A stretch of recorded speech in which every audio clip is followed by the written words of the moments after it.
আসসালামু আলাইকুম ওয়া রাহমাতুল্লাহি ওয়া বারাকাতুহু। আমার প্রিয় ভাই ও বোনেরা, আশা করি আপনারা সবাই ভালো আছেন আর আপনাদের দ্বারা সেটা আল্লাহ আমাকে ভালো রাখছে। আজকে একটি গুরুত্বপূর্ণ আলোচনা করব। আলোচনাটার উদ্দেশ্য হলো যে হুজুর সাল্লাল্লাহু আলাইহি সাল্লামে আমাদের ওযুর বিষয় কি বলছেন, ওটা আমাদের জানা অত্যন্ত প্রয়োজন। তো হাদিসের মধ্যে হুজুর সাল্লাল্লাহু আলাইহি সাল্লাম ওটা কোনটা বলেছেন তা আমরা শুনি।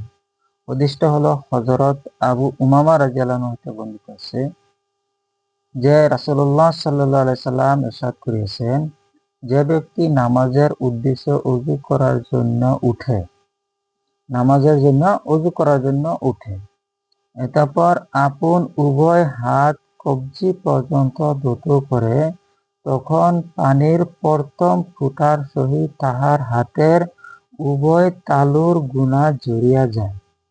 তারপর যখন সে কুলি করে, নাকে পানি দেয় ও নাক পরিষ্কার করে, তখন পানির প্রথম ফোঁটা সহিত তাহার জিহ্বা ও উভয় ঠোঁটের গুনাহ ঝরিয়া যায়।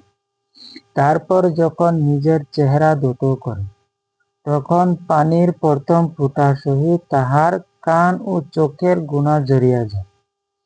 তারপর যখন উভয় হাত কোণ পর্যন্ত এবং উভয় পা টাকনু পর্যন্ত ধৌত করে, তখন নিজের সমস্ত গুনাহ ভুল ত্রুটি হইতে এইরূপ পবিত্র হইয়া যায়, যেন আজই তাহার মা তাহাকে প্রসব করিয়াছে। অতঃপর যখন নামাজের জন্য দাঁড়ায়, তখন আল্লাহ তাআলা সেই নামাজের দ্বারা মর্তবা উঁচা করিয়া দেন। আর যদি নামাজে মশগুল না হইয়া শুধু বসিয়া থাকে, তবু সে গুনাহ হইতে পাক সাফ হইয়া বসিয়া থাকে।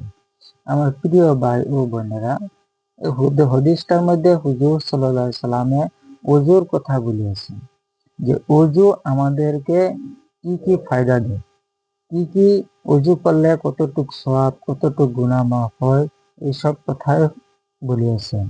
যে বলছে যে ওযুর সময় যদি আমরা হাত যখন ধুই, তখন হাতের সমস্ত গুনাহ কি হয়, পরিষ্কার হয়ে যায়।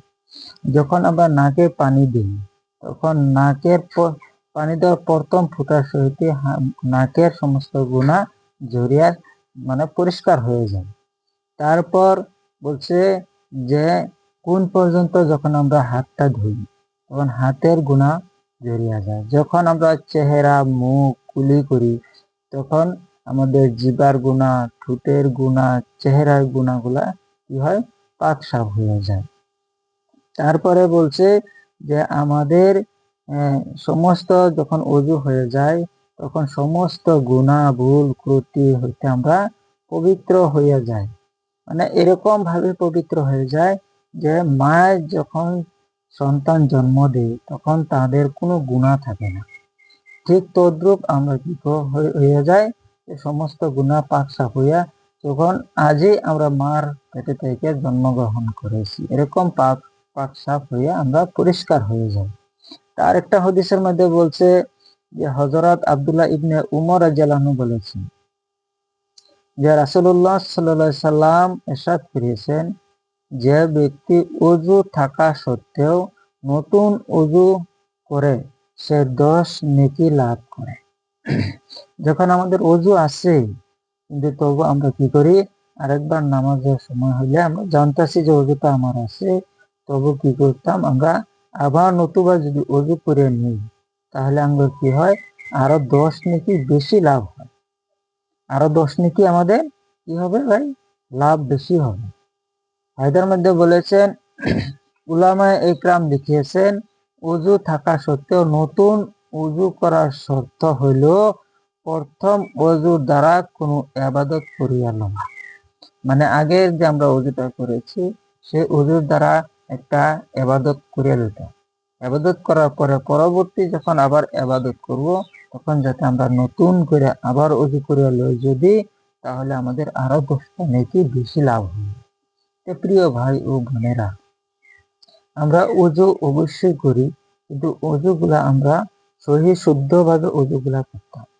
যেরকম ভাবে হুজুর সাল্লাল্লাহু আলাইহি সাল্লাম বলেছেন, আমাদের হাতটা কুনি পর্যন্ত 3 বার করে ধৌত করা, নাকের মধ্যে 3 বার করে পানি দেওয়া, 3 বার করে কুলি করা, 3 বার করে চেহারা মুবারক ধৌত করা, মাথা মুছে করা।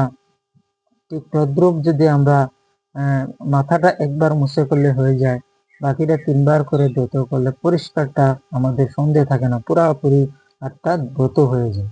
এরকম ভাবে আমরা যদি অজু করি তাহলে আমাদের হাতের গুনাহ, চোখের গুনাহ, জিহ্বার গুনাহ, ঠোঁটের গুনাহ এগুলা পরিষ্কার হয়ে যাবে। ইনশাআল্লাহ আমরা অবশ্যই এইভাবে সুন্দর করে অজু করব। আর যদি আপনাদের এই ভিডিওটা ভালো লাগে তাহলে আমার এই ইসলামিক জ্ঞান চ্যানেলটাকে অবশ্যই আপনারা সাবস্ক্রাইব করে রাখবেন।